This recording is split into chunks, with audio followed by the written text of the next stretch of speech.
Le 13 novembre 2015, notre pays a été frappé en plein cœur. Au Bataclan, au Stade de France, dans plusieurs bars et restaurants parisiens.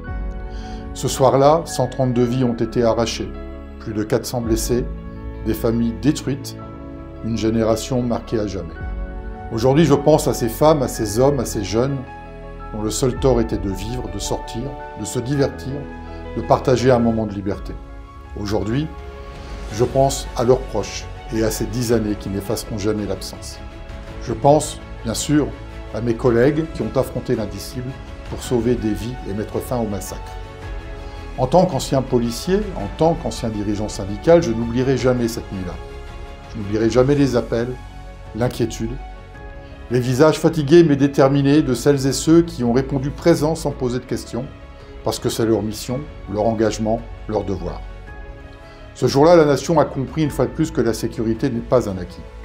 Une sécurité qui repose sur des femmes et des hommes qui se lèvent pour protéger et œuvrer à la protection de nos concitoyens au péril de leur vie.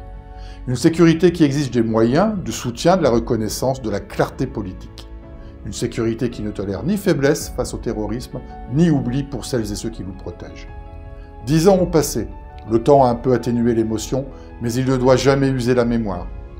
À toutes les victimes du 13 novembre, à leurs familles, aux blessés, visibles et invisibles, aux policiers, aux gendarmes, aux militaires, aux pompiers, aux soignants, mais aussi aux agents publics et citoyens qui ont agi, à tous les policiers tombés en service avant et depuis cette nuit-là, leurs noms ne doivent jamais s'effacer. La République se tient debout parce qu'ils l'ont défendu jusqu'au bout, avec tout le respect qu'il aurait dû, nous leur devons le souvenir et ne jamais oublier.